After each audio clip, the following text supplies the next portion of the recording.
I'll be honest. I mean, we can all be honest. Hazies, IPAs, thank you. All of that sells. Like people, it doesn't matter where you're at, what state, city, what have you. If you got an IPA, people just want that IPA. Being able to think, and I'm going to ask that question later, as far as this community aspect where you want people to do the same thing I'm doing with this podcast. I want you to come into a brewery and say, listening to Beer Talk Now, they have all these, like Steele and Hops has all these beers, and it's not just what everybody else is used to. It's multiple things that I can try and that I can say if I like it or not, and not just have an IPA or a lager or a hazy just because that's what everybody else is drinking. So I think that's great. Well, and again, that really kind of plays into both of our backgrounds. Obviously I want to make delicious beers and obviously no brewer wants to be like, pigeonholed into doing just IPAs, but both him and I understand that there's still a different element to this place, which is the restaurant side.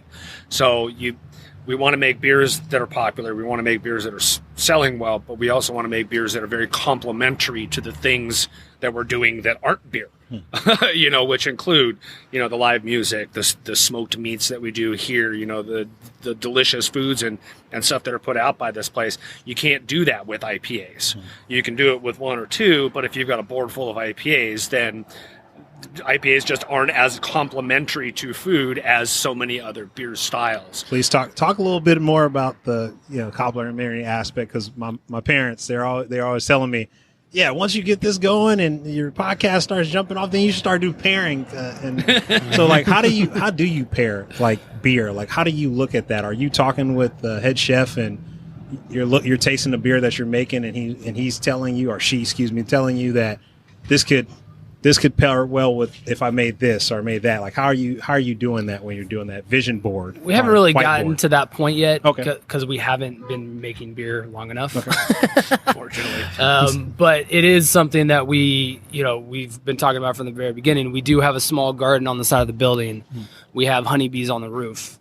Like we're gonna use those things. We're right next to the junior college, the Santa Rosa Junior College. They have an organic student-run farm. Wow. We used to buy stuff from them, not currently. We will again once they start selling produce again. But like we want to use those resources in the beer, right? Like, so if they're going to grow something out there, and there's a student that wants to do a project on hops or whatever, something that we can put in the beer or in the kitchen. That's the kind of like thing that we do. I don't know. We haven't really talked much about like specific, like this beer with this dish. It's more like he was saying, like completing the circle of like the whole restaurant. Your ecosystem that's your, right. I didn't even know you had bees up on the roof, man. I got to go up there and see the bees. Sure. No, that's great.